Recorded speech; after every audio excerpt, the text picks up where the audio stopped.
Many people don't know that Diane was your first wife, and she died. Yeah.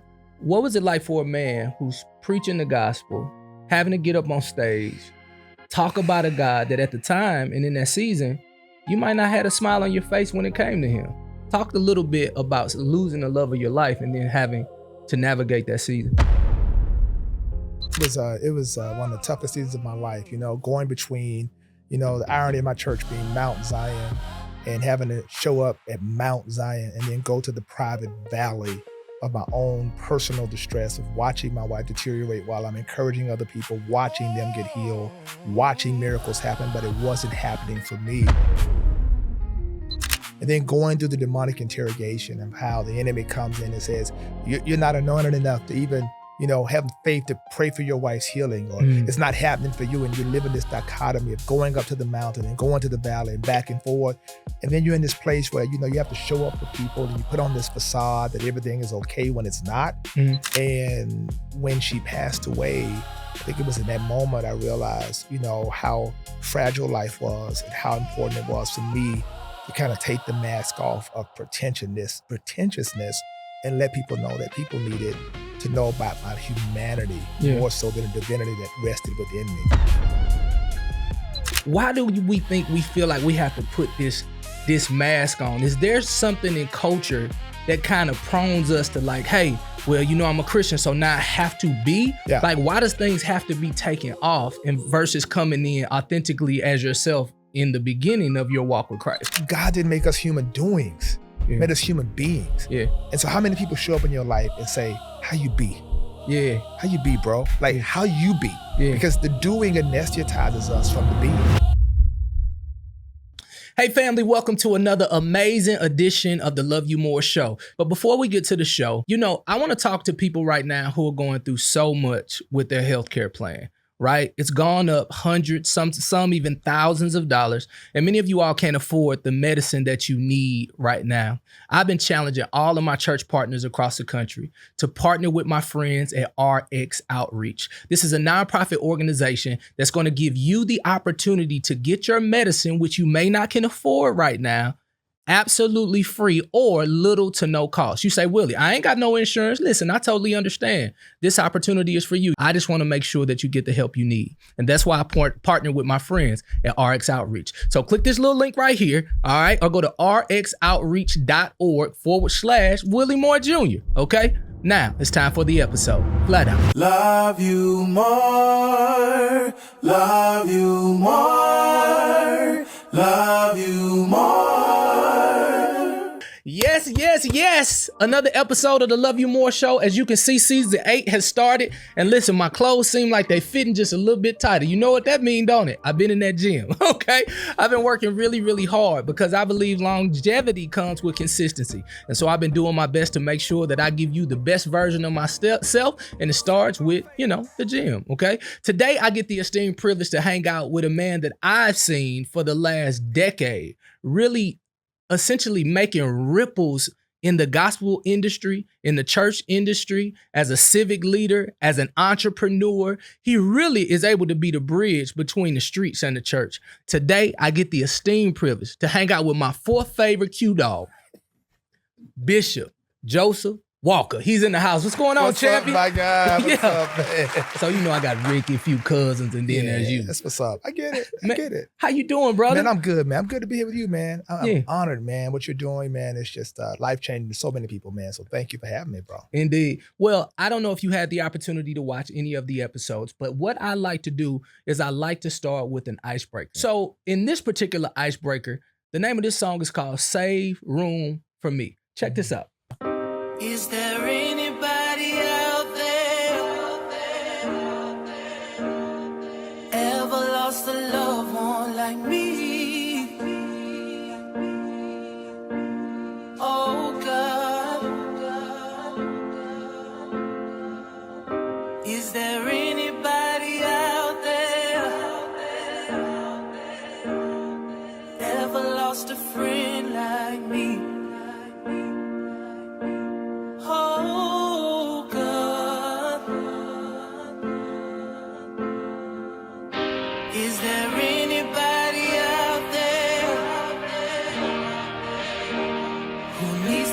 forgive God like me.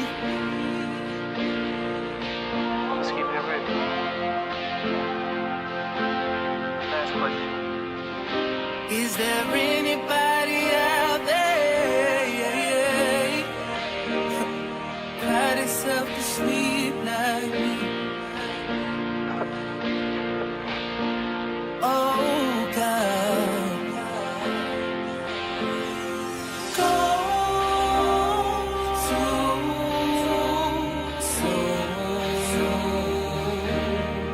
I know how you feel. Those feelings are real.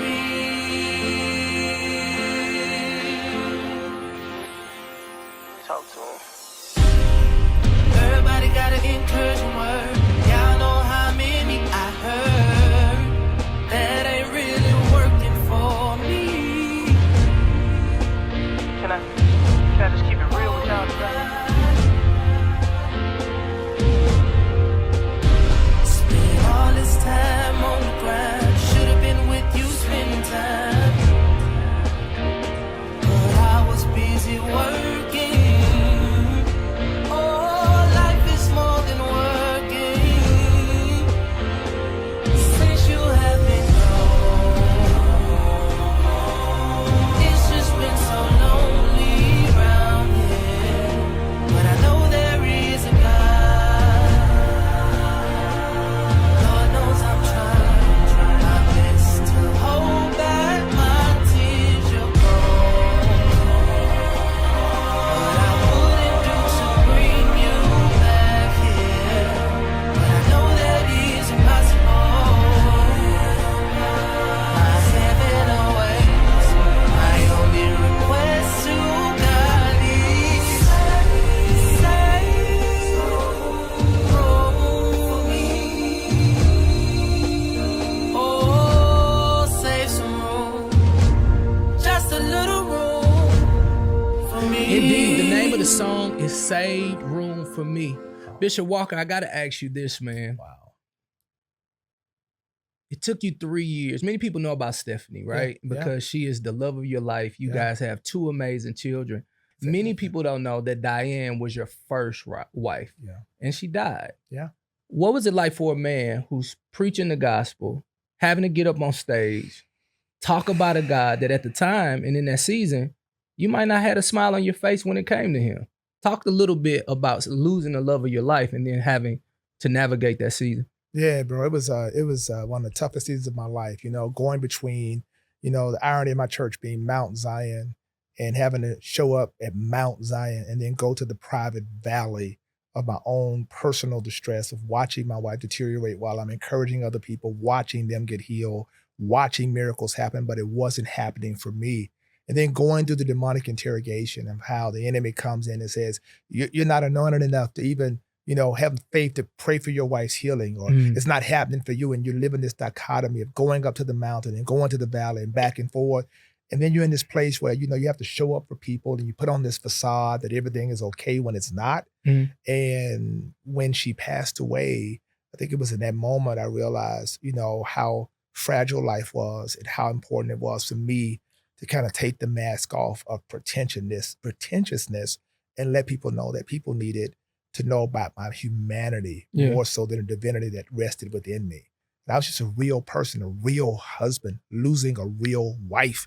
And bro, it just ripped me to pieces. Yeah. How did the people respond to the new version of you after losing your wife? That waiting for it.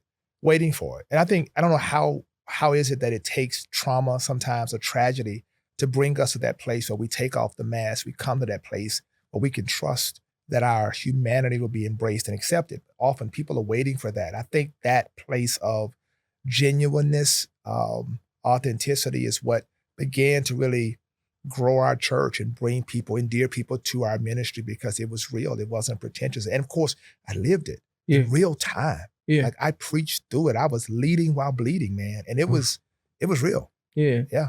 So Bishop, I got to keep it 100 with you. Yeah, man. When I put that left leg over that right, that's when corporate leave and I just start having conversation. So why why did you and everybody, including myself, Yeah. why do we think we feel like we have to put this mask on? Is there something in culture that kind of prones us to like, hey, well, you know, I'm a Christian, so now I have to be? Yeah. Like, why does things have to be taken off and versus coming in authentically as yourself in the beginning of your walk with Christ? Because people calculate the cost of what authenticity, offers. Like people, there's a huge negotiation in one's mind and spirit about that. Like, can I walk into this space and be my authentic self, and what will be the cost of that? Or if I go in and I put on this mask and I basically submit to the version of myself that they've created in their head, maybe it'll advance me further. Yeah. And I think that sometimes this idea of masking and the masquerade has for years existed. And I think what happens when we finally see someone's humanity, we're shocked. Yeah. We're like in this place of shock and awe.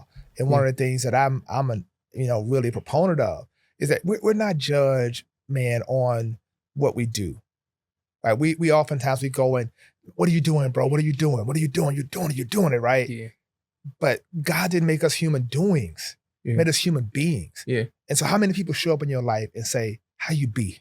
Yeah. How you be, bro? Like, how you be? Yeah. Because the doing anesthetizes us from the being. Yeah. So when I'm busy and I'm doing all this stuff, I don't have to deal with those pains and reality of my struggle. And I don't have a safe place to deal with that. So I turn it in. And sometimes that can move into coping mechanisms that are dysfunctional. Yeah. Or sometimes when it all hits the fan, you're like, oh man, well, you know what? Yeah. I'm a real brother. I'm a real dude with a real struggle. But the Right. fact is, when you come up front and say, look, this is me authentically. I'm not, I put my pants on like you do. I bleed like you bleed. Right. You know what I'm saying? Don't put me on the pedestal. If you do that, that's your fault. Yeah. And yes, I'm held to a higher standard. And every single day, the reason why I'm able to connect with you, because I have the same struggles you have. Yeah. And the same grace that is applied to me, I have to extend it to you. Indeed. So 3 years later, after losing your beautiful wife, you said in Essence magazine that you wrote what you thought a wife for you would be. Yeah. Do you think it's important for men of God, women of God, to write the vision and make it plain also in the choosing of their mate? Because a lot of people write this long laundry list of things. What did that list look like for you coming after being married and losing your wife? Well, I like to say, as your wife was promoted to heaven. The preamble of that list, bro, was, when I'm young, looking for a wife, I'm looking for all the things. Come on, she got to be right. She got to be right, bro. Yeah. You know what I'm saying? Right. I want this, that, all Right. that. That's great. But then when you lose a wife, you lose a spouse, here's how that changed for me. Mhm. Lord, if the doctor walked out of the room and said, we've done all we could do, give me somebody that would stay there with me and believe God for my turnaround. Not someone who'd walk out with a doctor and be thinking about their next. A real wife would stand with you, a husband would stand with you in the most difficult seasons of your life. And when all that other stuff, how fine they are, gravity will change that. Like gravity. Gravity will change all It's that. going to happen. It's going to happen. Yeah. But what will not change? All this stuff will pass, but love is enduring. Yeah. And when you find someone that anybody will ride in the limo, but not many people catch the bus. And so when I meet Steph, right? I'm gonna get to that list. I meet Stephanie. The thing that I knew God answered that prayer because my wife was doing it, man. She's like up at Harvard. She's on faculty. She's doing that thing, man. She's like, yo, let me tell you something. If we lost all this, we get a studio apartment, get some Roman noodles, we're gonna start all over again. I'm like, yep, that's the one. Yeah. Because it's not about the stuff or what I do, it's about me. She Yeah. wanted Joseph. So I'm writing this list, I'm thinking about all these things, and I begin to realize that it is not the merger of two lives, it's the collision of two histories. Ooh. Where my bill at? The collision of two histories. Somebody Why that can collision of handle two my histories? history. Got it. Can you handle my history? I got a history. You're not, let's be honest, most people can't handle the truth about your history. That's so real. Right. And if you don't tell the truth, Yeah. it's gonna come out. Facts. But the truth sets you free. The history, it's a collision because you have people come from various experiences, various upbringings, and those things collide I think it's a beautiful collision. It creates, I think, this amazing thing that God does, right? Mhm. All the pieces fall in place. Yeah. And God does what you and I cannot do. Where the sum total of us together is greater than us individually. I mean, that is the blessing of it. And so, yeah, I wanted someone who could handle my history. Got it. So is that on the list? Oh, yeah. Someone that can handle my history. Handle my So history. if it come up, you ain't leaving. You're not leaving. Because we already talked about it. Yeah, we've already talked about it. You can handle it. So you know I got to keep it 100 with you, Bishop. You're in Nashville. Steph's in Boston. Yeah. Yeah. Your wife transitions to Oh, yeah. heaven. It's crazy. I'm sure that there's a It's crazy. laundry list Oh, it's of crazy. women who are now coming to the church Bro, in the hundreds it's to make crazy. sure that they can occupy the now empty space. Bro, that's when I learned there's a thin line between the voice of God and mental health. More Love You More podcast after this. Every day, people are forced to make impossible choices. Between their health and their household bills, prescription costs are out of control. But there is help. The solution is RX Outreach. RX Outreach is the place for you. RX Outreach is a nonprofit pharmacy that's across the entire United States of America. No insurance needed, no hidden fees. So if the price of medication has been holding you back, baby, listen. Help is closer than you think. All you have to do is visit RX Outreach right now in hopes that you can get the prescriptions filled that you need. I want to encourage you to go now. Flat out. Life doesn't always come together perfectly. Sometimes it shatters into pieces. The question we all wrestle with is this: what do I do with the broken pieces of my life? That's why I wrote my new book, Pursue the Purpose, Piece by Piece. Because I've learned that every fragment has meaning. Your struggles, your setbacks, your disappointments. None of it is wasted. Purpose isn't found in avoiding pain. It's discovered in how you put the pieces back together. This book is for anyone who's ever asked, why am I here? What's my next step? How do I find peace when life feels fragmented? So I want to walk with you on this journey, piece by piece, until peace makes sense again and purpose becomes clear. Don't just read another book. Start a movement in your own life. Get your copy today at josephwalker3.org. So make sure you get your copy. Thank you in advance. Now back to the Love You More podcast. Your wife transitions to Oh, yeah. heaven. It's crazy. I'm sure that there's a It's crazy. laundry list Oh, of it's crazy. women who are now coming to the church Bro, in the hundreds it's to make crazy. sure that they can occupy the now empty space. Bro, that's when I learned there's a thin line between the voice of God and mental health. I ain't never in my life had that many people say, and God told and me. God told me. The same thing. I'm like, I just talked to him. I was talking I'm so to him mad just, at God. I I'm literally so mad just at talked God. to I him. just talked. God, you didn't look. Yeah. People will create the narrative in their head, man. Yeah. And but again, you're single, you're a pastor, but you have to be careful, right? Yeah. Because people are drawn to the version of you that they've created in their head. Yeah. They don't really know you. And being a leader, sometimes there's this facade. And then I'm in this place where I'm being transformed in public. I'm moving out of the pretentious. I'm coming into like the real. I'm like, yo, this is, bro, I'm crying. I'm like, this is me. Yeah. I'm hurt and I don't feel well. I need a break. I'm resetting my team. I'm like, look, I can't do all this. I realize what's important. And I begin to realize like a lot of people, man, they're drawn to like mosquitoes to the light. Yeah. Yeah. To suck the blood out of you. Yeah. I wasn't looking for takers, man. I was looking for givers. I was looking for somebody who's going to come in and help me build something that was going to be bigger than me and bigger than them. Yeah. Steph and I came together for purposes greater than ourselves. Yeah. It wasn't to serve ourselves. It was for a purpose greater than ourselves. Yeah. Yeah. Early years, Bishop. How did you grow up? Did you grow with mom and dad? Yeah, man. I grew up in Shreveport, Louisiana, man. Bossier City, Shreveport. Man, what you talking about? Boy, what you know about My mama from 318? Alexandria. What? Yes, right down the Lord. way, bro. My folks from out there, Coshada and Ajax. all Yeah. up there. You already know, bro. Let me tell is- y'all something. that is- That's what just happened. That is. Y'all don't know what that is, though. Oh, you got. I had man. no idea. Yeah, man. That's where I'm from, man. I'm from all that. And from Shreveport, man. Grew up down there. My dad, man, is a 90 7 years old in his right mind. My mom transitioned 4.5 years ago. In church, grew up in church. My dad, a deacon, mom was a special ed teacher. My dad was the first Black entrepreneurs in Shreveport. He had a janitorial company, which was a rites of passage for us as kids. Yeah. Taught me my work ethic. We had to work on the truck. Yeah. We cleaned Barksdale Air Force Base. We Yeah. cleaned all this stuff, man. My dad got these contracts early and put us through school.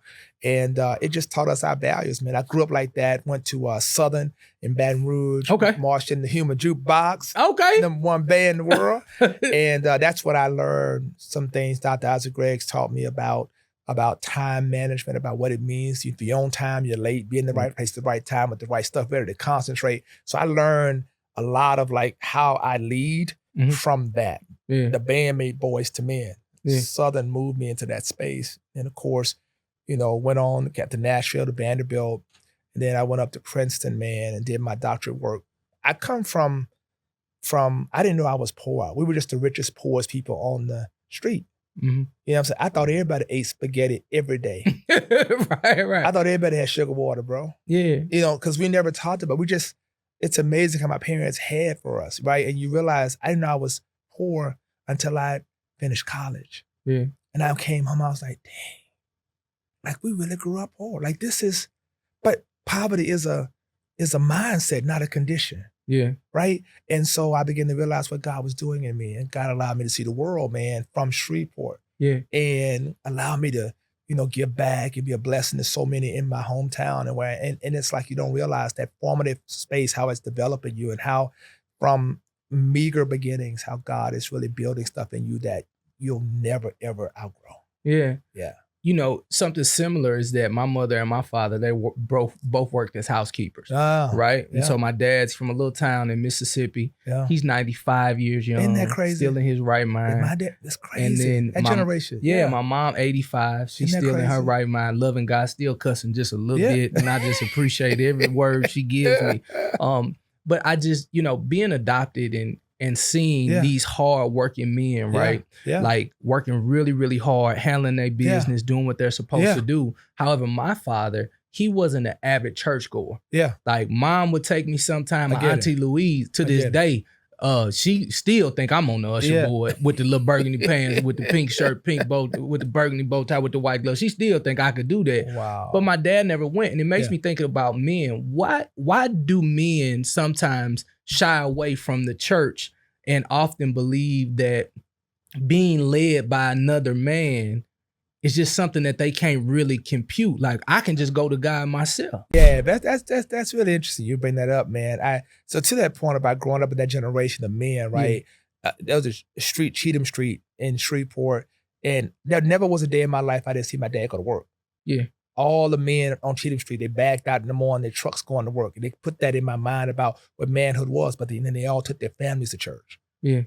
There was like an ass of me in my house, we're going to serve the Lord. Yeah. I think sometimes fatherlessness may create that lack of being led, because what is true, your family will go where you lead them. Yeah. As a man. And so sometimes men have a suspicion of that, because it's like, I don't know how to trust being under another man because the men in my life failed me. Yeah.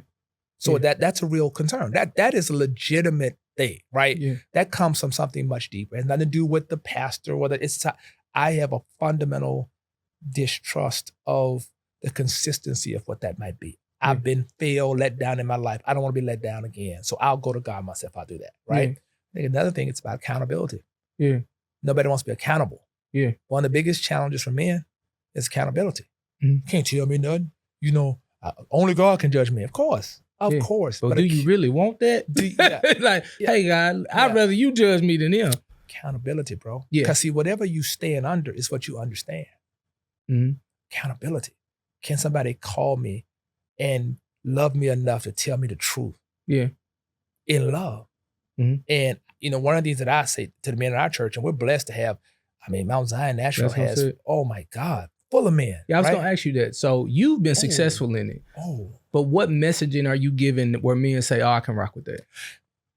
Bro, first of all, I understand. I don't my messages aren't demonizing brothers. You know, sometimes you can lean into that. Yeah, girl, if he do this to you and do that, brothers like, yo, man, come on now. Who is this bro? guy? Yeah, right. You working? Yeah, no, You working the crowd for me. Working the crowd for me. Yeah. These guys sitting up in here, man, they work hard.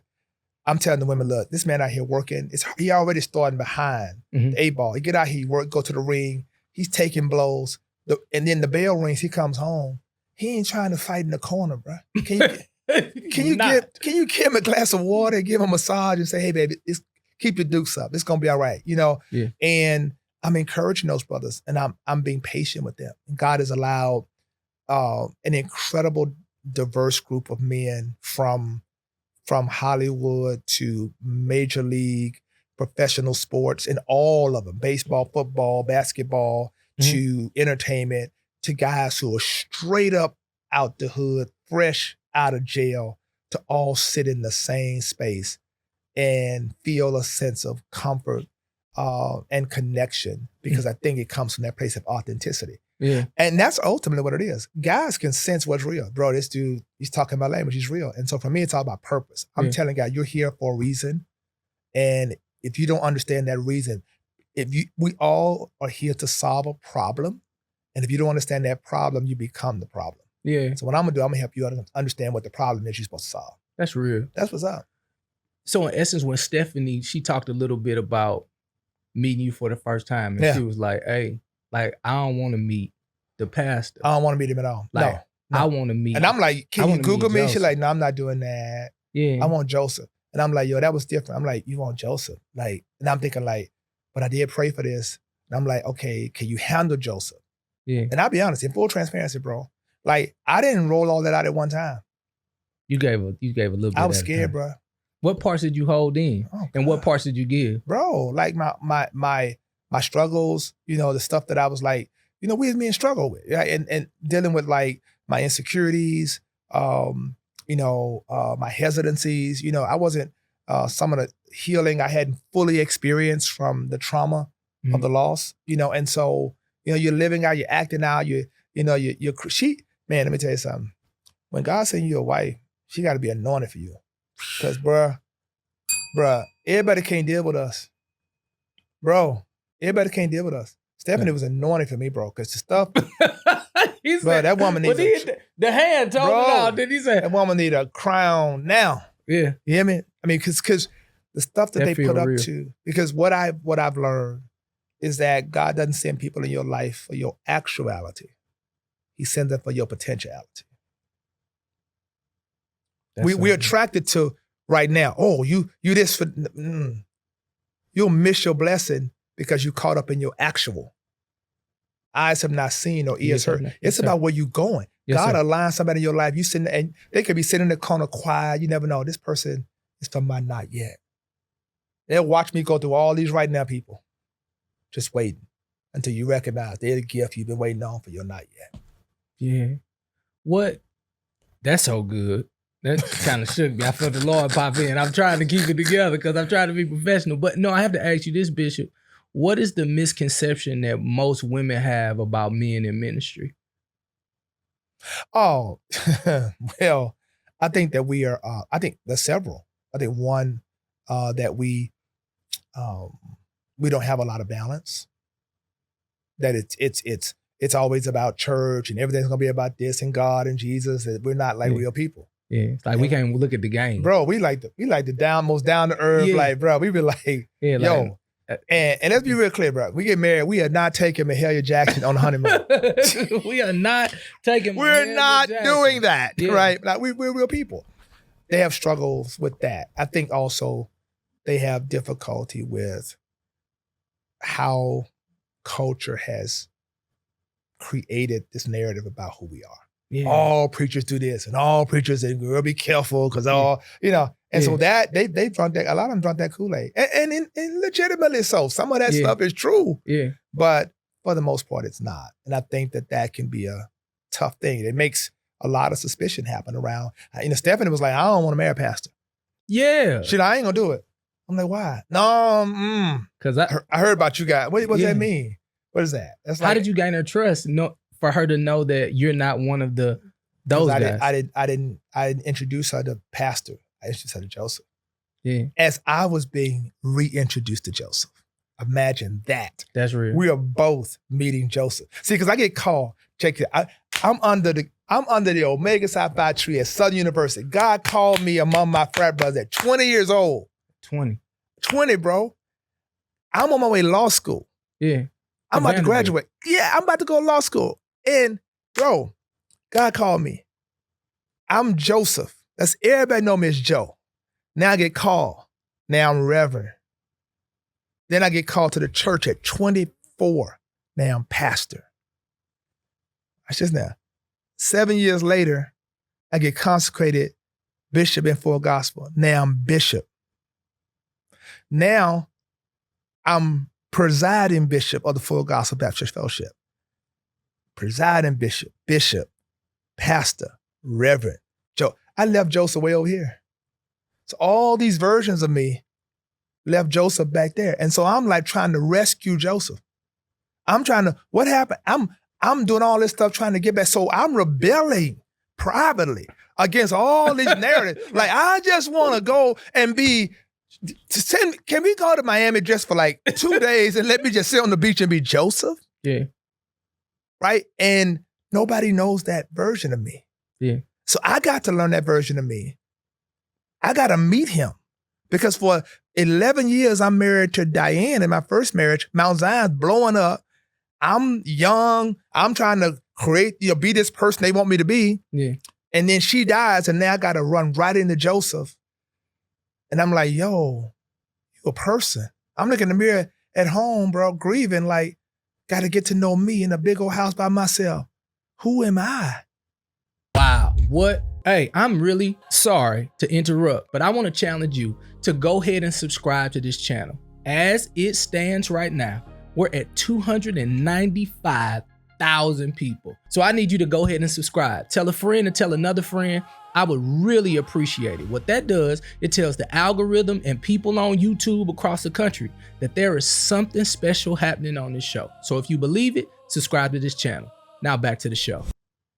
Like, who am I? And then I began to realize, like, in all these different manifestations of who I was, and I say that intentionally, that this is what happens to a lot of us. We get so seduced by the applause. And if the applause becomes your oxygen, then you will suffocate in the silence. And there I was, ain't nobody applauding. Yeah. Like, it's just me? And who is this dude? And Stephanie's asking me not bishop questions. She asking you normal stuff. How you doing? And I'm like, I don't know. How am I supposed to know that? All I know is I got to go preach for so-and-so next week. All I know is I got to go, man, I got to go start this campus over there. That's what I know. Yeah. I don't know. Joseph, you asking me something nobody ever asked me before. Yeah. That's how I know you're the one. Yeah. That's how I know people who genuinely come in my life at any level, friendship or whatever, they meant to be with me because you're not asking me about what I do. You ask me about who I be. Yeah. Was that uncomfortable? Yeah. For the little boy Joseph, the 20-year-old Joseph, who now is 40 years old, 37 years old. How uncomfortable was it for you to recognize that Joseph? Because I tell ladies behind the camera all the time that there are different versions of the man that you see. There's a little boy, and he don't even understand him all the way. How did you get to know that Joseph again after all of these layers are now put on this 24-year-old? I had to grieve.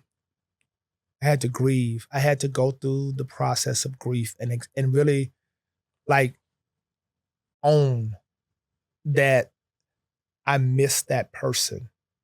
And I had to also own some of the dysfunction that the separation of that authentic Joseph and these positions created. We see this like with child stars. Like, that was Michael Jackson. Then that was manifestations of Michael Jackson. Yeah. But he was always trying to get back to that little boy that he lost. Because when fame comes, all this stuff comes, you lose sight of the things that you like. It's about what the people want. What the people want. What do I want? Yeah. I had to grieve the loss of that. I had to grieve, like, I had to grieve, bro. Like, I wrote in my book, my recent book, a chapter called 735, and I talked about, like, every funeral I did, bro, 735 funerals by the time I wrote that book. People didn't realize, bro, I didn't want to do none of them. If I lost a wife, every time the casket closed, I'm reliving my wife. I don't know how to tell people that because I got to be there. This is your mama. This is your auntie. I'm your pastor. I can't be like, I can't do this. So I got to put on all this strength to be there for you. But I got to relive every time that casket closed. I got to relive closing the casket on my wife. And I got to realize that not only that, but then I realized in my brokenness, like I went through this situation where I wrote about it. Like I lost as a spouse, then I lost my mother, I lost as a son, then I lost my brother, who was like my hero, as a sibling. And I started looking at this like, I experienced loss in 3 places that most people will experience it. Either a spouse, either a child, a son, a daughter, or a sibling. And God used that brokenness to help me show up in a place of empathy. And so when I'm meeting with families, I'm like, I'll be honest with you. I know how you feel. And I'm not going to sit up here and tell you God needed another flower for his garden. That's bullcrap. Yeah. I'm going to tell you right now, I know you got questions and God can handle them. I know you hurt because I'm hurt. I don't even know what to say to you. All I know to do is to be here for you. I'm just here. I'm just here.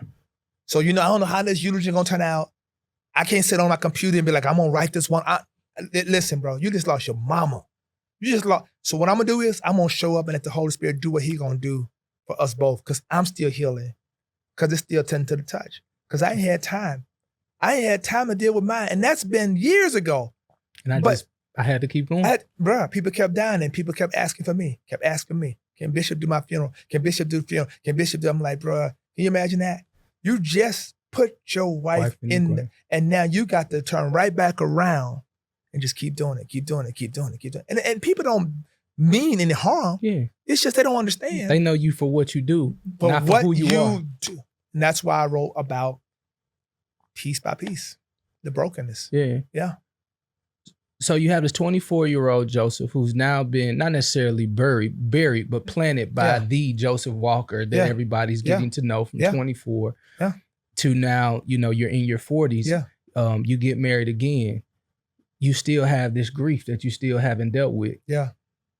Was Stephanie a safe place to be able to also share what you may have been feeling from your former wife? Because that's scary. Absolutely. To be like, hey, how you feeling today? I'm kind of missing her. But this is my wife. Yeah. Like, did you ever feel this tug of war that was like, can I give these parts to her? And how did you all navigate with your feelings? Delicately. Like delicately. Delicately. Steph was a trooper though. Yeah. She knew it. She came in knowing. And one of the things that she was committed to is not competing with the legacy of Diane. She just knew that she needed to be there for me. And I knew in my spirit, and I'm not in a necromancy, I don't talk to the dead. Okay? But I knew in my spirit that I had a release that she was the one. I never felt that from other women. I dated. But when I met Steph, I felt a release. Now that connection you have with somebody never goes away. And I felt like, because Diane was always protective of me. She was always like, I'm gonna make sure, like I'm covering you, I got you. And I could feel like when I met Steph, like I can trust you with her. Yeah. She could. So with cancer being in that thread and seeing that thing, and Diane do what it do, how does that affect you on the way you look at health? Bro, first of all, it changed everything. It changed the way I ate. It changed the way I preach and teach about health. When I met Steph is a physician. Oh, okay. My wife is a real physician. So let me just pause right quick. See, sometimes you got to marry up and have somebody come on. Because for real, when you get to that, it's some people who just want to just be next to Bishop. No. She like, no. I'm grown and can handle my own too. Bro, let me tell you something. I got to meet you, Miss Stephanie. Proud of you. Bro, this woman was on faculty at Harvard when I met her. This woman, when I married her and she came to Vanderbilt, they basically gave her a sheet of paper and said, just tell us what you want. She was so sought after. This woman didn't need a come up. I came up when I married her. Did that intimidate you at all? No. No. Was that the Omega Sci-Fi? And you Yeah. like, it don't matter what she is. It don't. It don't matter what she is. So it No. didn't intimidate you at all. No, because I wanted that. I'm challenged by that. I'm. Listen, game recognized game, bro. We come together like this. We are built for one another, but health, man, was something that she advocated for.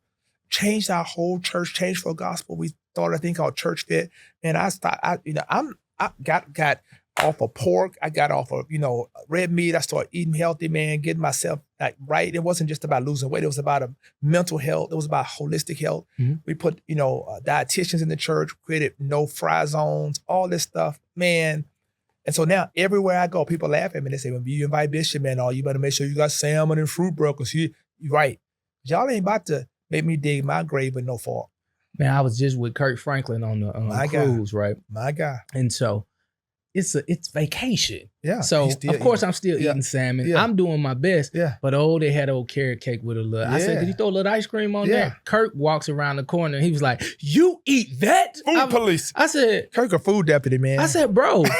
I said it's vacation. I was getting a cake. You eat that? Isn't that crazy? I was like, yeah. I was like, you don't? Not even on vacation? He was like, no, maybe a couple rice cakes and some peanut butter. But you know what that is, though, right? Stephanie says this moderation is okay. Yeah. What you did was fine. But Yeah. see, some of us, honestly, we can't open our spirit up to it. Yeah. That's 'Cause like we with me and can't handle alcohol. Like I'm just You can't open your don't- spirit up to it. Once Yeah. you open, like me, I love chocolate. Yeah. Like bruh, you give me a little chocolate piece of candy, and I'm trying to justify. I'm gonna Yeah, justify zone. brownie next, bro. She's just a brownie. I'm gonna justify some chocolate ice cream at the spot. I'm gonna be justifying a piece of chocolate cake. Yeah. For long, I'm all like, the bro, time. all the work I done in the gym is over. That's what I tell everybody. Like I go everything full Bro, speed. bro, So me that's too. why I don't play with nothing. When That's we was right. out there getting women, That's I right. wanted all of them. Full If we speed. was drinking, I wanted all of it. Full speed. So when yeah. I got in here to Jesus, I Yeah. wasn't in here playing. I Right. could find some better ways to go to hell. That- Like for real. Like if we gonna play with it, let's Right. go and do something For else. sure, I for might sure. not be packaged the Yeah. way you think I should, Yeah. but I'm with him. You Yeah, know what I that's mean? what's up. So Yeah. for me, like when Kirk said that, I was like, I can eat a cake and then don't eat it again. Yeah. But evidently he couldn't. And Yeah. then he's in the gym on Yeah. 4.0 Yeah. with a 7 I incline, can dang believe near it. running. I can believe it. And then he was like, all you got to do is an hour. And I had to tell Kirk, I said, look here, man, Man.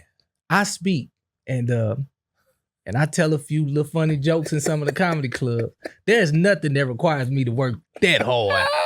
In my foreseen future, I just don't know. But then you see him on stage, and Kirk need all that. you You know, need all that. I'm All like, that bro, energy, you man. need it. All that energy, bro. Yeah, You need all I that. don't. That's my We the guy, same man. size, but yeah. I don't. I don't need it. Yeah. When I pick up the book, Pursuit of Purpose, Peace, Peace, Yeah. by Peace. What chapter in this book almost didn't make it because it was just too vulnerable? Ooh. The chapter, Every Cain Needs an Abel. I talked about betrayal.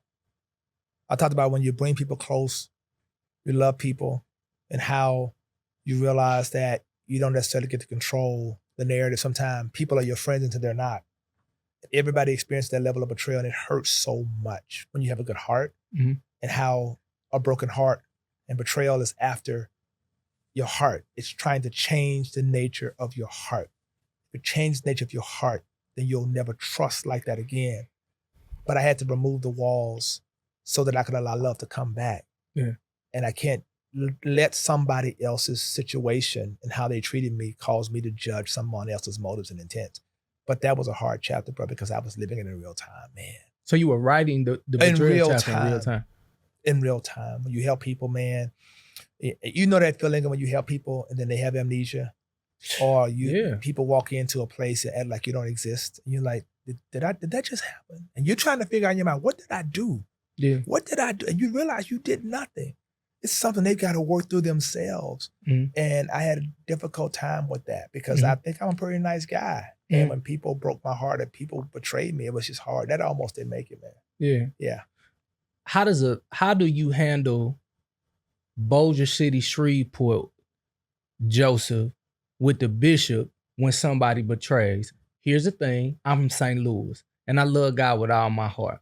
Thieves and betrayal are really difficult Yeah. for me. Yeah. And I will be the first to say Yeah. that on numerous occasions I've Yeah. got it wrong. Yeah. Now I'm learning communication Yeah. classes, breathing techniques, Yeah. Yeah. Like I was the Christian that really needed Jesus. Yeah. You do something to me. Yeah. Oh yeah, I'm gonna tap you on I'ma your do it right shoulder. back. Yeah. And not only am I listen, they say when you go low, Yeah. you go high. Now when you go low, I'm gonna go to hell with you. I'm just letting you know we going all the way, baby. But I'm learning that there are new ways that I can deal with conflict. For sure. How did you battle because I know what Shreveport about. I know what Boulder City teaches you in school. Oh yeah. Like, how do you level that out when you've given all you can? Because number one, you do not give like that when you from Shreveport. It's like, hey, you better hold something. Don't trust him. They teach you what not to do. And then Christ teaches you, hey man, they teach you a new version. How do you fight the old man when something provokes the old man that is supposed to be dead, but he let you know early, like, I'm still here. I recognize that they have not an awareness of who I am fundamentally and what God is doing. Jesus says, Father, forgive them, they know not. So I don't lose energy over the know-nots because they don't know. Now we say in our mind, oh, they do know. They may know the strategy of what they're trying to do. They don't know who they're doing it to. Yeah. They didn't know who they were crucifying. They didn't know he was the Son of God. They don't know the destiny of your life. They don't know. So when the Bible says God preserves his anointing, God, whatever betrayal, whatever things that have happened, it hasn't set me back that my gifts and my purpose has been hindered because of it. It just hurt my feelings. It caused me to pause and say, but it never stopped God's purposes from coming to pass. And so I realized, you know what? Then that ain't on me. That's on them. Yeah. And I'm not that person, like sitting around, man, like the lady who got, she's keep taking rocks and putting in the backpack with the people's name that hurt her. Yeah. And every time she putting rocks in the backpack and then she's bending over, somebody like, what you got? All the people that hurt me, I carry it around. I said, well, you carrying it. They gone on living their life. Yeah. Why are you carrying that? Why are you hurting? So I've learned, man, that I not carry it. I learned to let it go. I let God deal with it. And I've been free ever since. It doesn't mean that I don't deal with it. I don't cry. But I've learned how to release it and recognize that they may not be in a place they truly understand who I am. They say only about 29%, 30% of people actually read a book in its entirety, right? 30% of people only read it. So if a person can only read one chapter out of this book, what is your prayer that they take away from it? That you are here for something amazing and that your purpose is not one-dimensional, but your purpose is multidimensional. And when you understand your why, that why makes you cry, and you realize why you get up and do what you do. It is not because you're looking for affirmation for people, but you want to do that thing that God placed you on the planet to do. And when you walk squarely into that, watch this, you realize that everything that happened in your life, every piece, P-I-E-C-E of it, was all put together to help you come to a place of peace about it. I got peace about what happened because look what it produced. Yeah. And all that stuff there, that's what makes purpose matter. Indeed. Every day I don't go to a job, bro. I go to purpose. That's real. And last question as I land the plane, most people know you as Bishop. Yeah. But you have so many different civic leadership roles as well as entrepreneurship ventures. What guardrails do you set up for yourself to protect your integrity? Yeah. A couple. Accountability. I have mentors who hold me accountable. I have systems in place. Like people don't necessarily have like that kind of direct access to me. I'm very cognizant that social media is like you gotta be careful with that, bro. Yes, sir. You gotta guard that. Okay. And my wife helped me with that. Yeah. Shout out to Steph. Yeah, man. Steph the truth with that. Right. And learning boundaries, man. Yeah. I've learned that no is a real answer. I can't do it all. I can't boil the ocean. And there's nothing more important to me than my family. And everything goes from the core. And if that core is loose, that wheel's gonna be wobbly, no matter where I'm trying to go. Yeah. So people understand that. You recognize, you know what? I gotta take it. Because at the end of the day, it's not gonna be how many books I wrote. It's not gonna be how many conferences I spoke in, interviews I did. It's gonna be about can my children look at me and say, that's my daddy. And Steph look at me and say, yeah, that's my husband. Yeah. Yeah. Man, I really appreciate those words, man. Bro. It's been so fruitful. Family, I got to talk to you real quick. I'm holding the pursuit of purpose, piece by piece. The question is, are you holding your pursuit of purpose? Right? Here's a book that's going to help you navigate through that. But we really have to ask ourselves, like, honestly, am I holding on to my purpose, or has life really drowned that thing out? Sometimes that job that we have every single day and we continuously go, sometimes that was last season. And as I listened to the Joseph Walker, I realized that there were so many layers. I think the one thing that stuck out to me was him being this young man getting this call, 20 years old, 24, he's now a pastor, and everybody celebrate him. And then he began to just build layers on top of it. And he found himself in a place where he didn't know where Joseph went.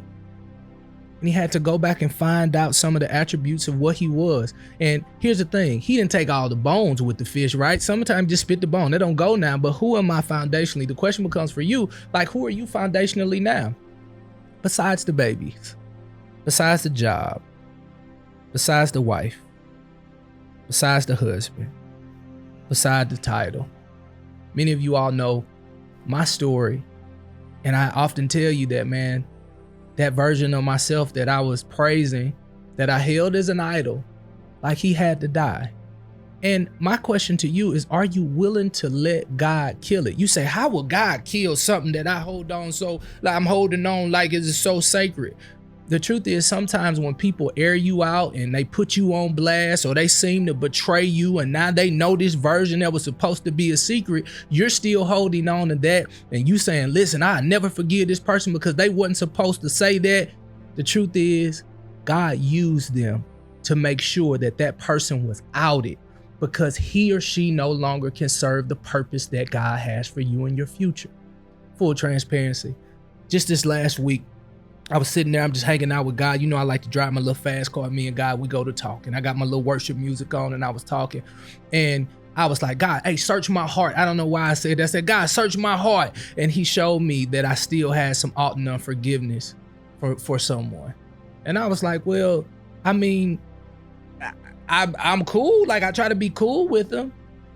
But what about what they did to me, God? Like, how can I ever give of myself fully to somebody who would do things like that? Like, why would they put all my business out there like that? People were never supposed to know me that way. In fact, I even went deeper. I said, God, they put a stain on my last name, and I'm adopted, and those people let me borrow that last name. And I sat in quiet, because prayer is a dialogue. God wants to speak back.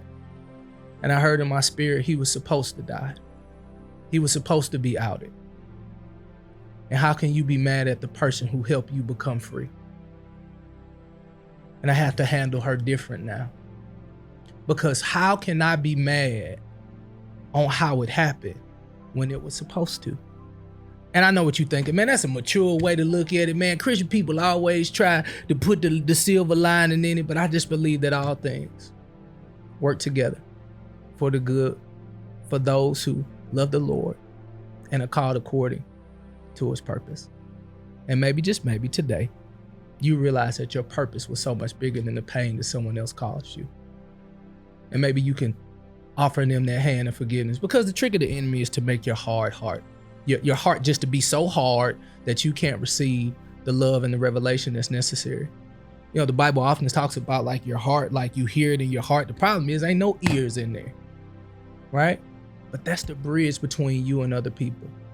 And if that bridge has a close on it, it's hard for you to touch and go to where God wants you to be. So my challenge for you today, and listen, I feel this in my shana now right now too. For some of y'all, it's God. For some of you, it's God. How could they take my loved one and everybody else getting healed? I want to let you know, man, I understand. I understand. And he understands. And I don't have all the answers, but I know he wants to give you revelation on why you're going through what you're going through if you'll be open to hear him. It's a new version that's coming to you. And I believe God wants to do it sooner than later. Receive that. And don't forget to love yourself more. I love you, man. Make sure you subscribe to this channel, tell a friend, and tell another friend. And of course, I have one more message from the bishop that you want to check out right now, because this book is going to change your life. Check this out. Life doesn't always come together perfectly. Sometimes it shatters into pieces. The question we all wrestle with is this: what do I do with the broken pieces of my life? That's why I wrote my new book, Pursue the Purpose, Piece by Piece. Because I've learned that every fragment has meaning. Your struggles, your setbacks, your disappointments. None of it is wasted. Purpose isn't found in avoiding pain, it's discovered in how you put the pieces back together. This book is for anyone who's ever asked, why am I here? What's my next step? How do I find peace when life feels fragmented? So I want to walk with you on this journey, piece by piece, until peace makes sense again and purpose becomes clear. Don't just read another book. Start a movement in your own life. Get your copy today at josephwalker3.org. And Mount Zion, I'm excited because not only can you order now at josephwalker3.org, but on Sunday, next Sunday, October 5th, and the following Sunday, October 12th, I'll be doing book signings at all locations and all services. So make sure you get your copy or show up and get it on those Sundays. Thank you in advance.